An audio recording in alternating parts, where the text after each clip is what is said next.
Bayangkan, seorang wanita agung, terhormat, dan paling dicintai oleh manusia termulia di muka bumi, Rasulullah Muhammad SAW. Namun, tiba-tiba muncul suara-suara sumbang yang mengguncang kaum muslimin. Katanya, Sayyidatuna Khadijah Al-Kubra bukan seorang muslimah. Katanya, beliau seorang Nasrani.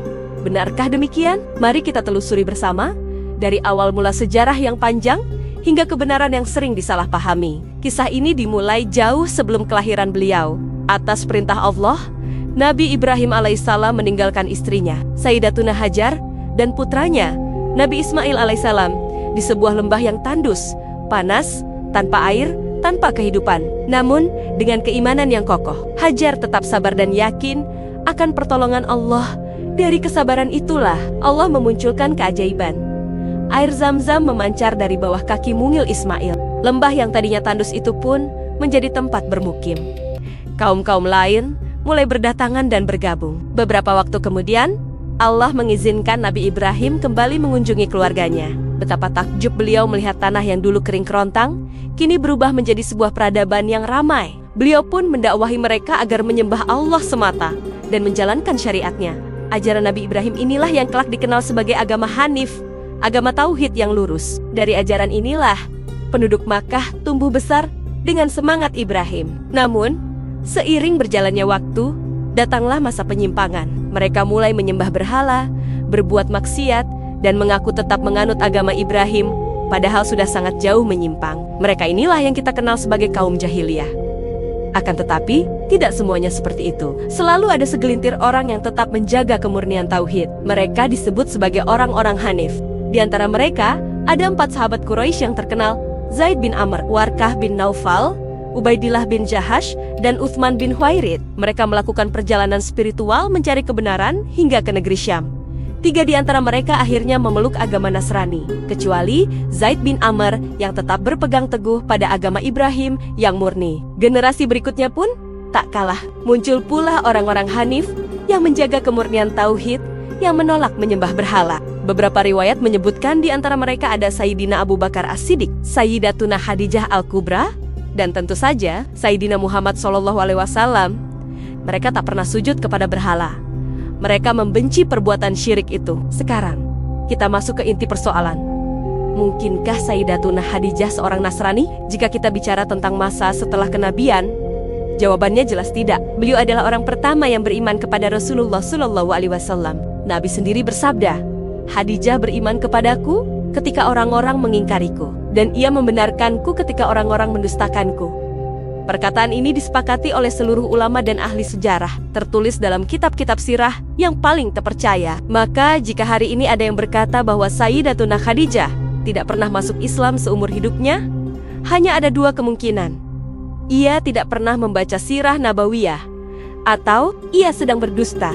Bagaimana dengan masa sebelum kenabian? Memang tidak ada riwayat yang secara tegas menyebutkan agamanya. Namun, semua riwayat sepakat bahwa beliau tidak pernah menyembah berhala. Ini artinya beliau adalah seorang Hanif, pengikut ajaran Tauhid Ibrahim yang lurus, bukan seorang Nasrani. Lalu, mengapa ada yang menganggapnya Nasrani? Biasanya, karena 3 alasan yang sangat lemah. Pertama, karena beliau adalah sepupu dari Warqah bin Naufal, yang merupakan seorang Nasrani. Kedua, karena beliau pernah bertanya kepada Warqah tentang wahyu yang diterima Rasulullah. Dan ketiga, karena Rasulullah tidak pernah memadu beliau.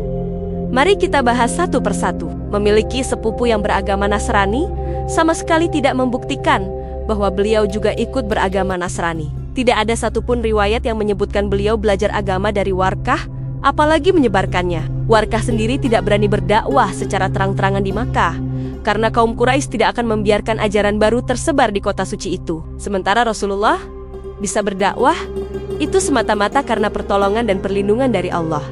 Alasan kedua, bertanya kepada Warqah juga bukan bukti. Warqah dikenal sebagai ahlul kitab, seorang yang sangat paham tentang Taurat dan Injil. Sebagai sepupu, sangat wajar jika Sayyidatuna Khadijah meminta pendapatnya tentang peristiwa luar biasa yang menimpa suaminya di Gua Hiro. Itu adalah langkah cerdas dari seorang istri yang mencari penjelasan dari orang yang berilmu. Ketiga, soal tidak dimadu. Sayyidatuna Khadijah adalah wanita terbaik, sempurna dalam akhlak, kecantikan, nasab, dan kekayaan. Apalagi yang dicari oleh Rasulullah. Beliau bahkan bersabda, Allah tidak pernah menggantikan untukku wanita yang lebih baik darinya. Cinta dan penghormatan Rasulullah kepadanya sudah lebih dari cukup sebagai alasan. Pikirkan ini. Bahkan sebelum diutus menjadi Rasul, Muhammad sudah menjadi sosok paling dimuliakan di Makkah.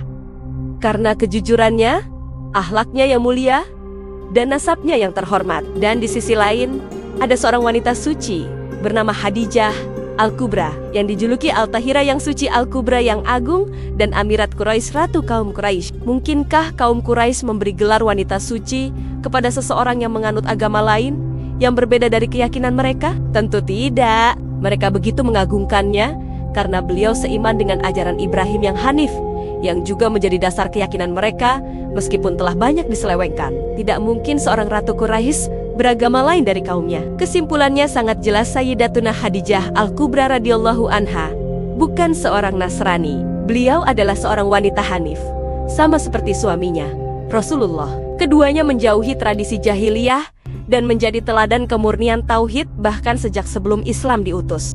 Dan setelah risalah turun, keduanya menjadi cahaya Islam yang menerangi dunia hingga saat ini. Jika Rasulullah bersabda, wanita dinikahi karena 4 hal: hartanya, keturunannya, kecantikannya, dan agamanya, maka Sayyidatuna Khadijah memiliki keempatnya secara sempurna. Sebelum Islam datang, beliau sudah suci dalam tauhid. Dan setelah Islam datang, beliau menjadi wanita pertama yang beriman.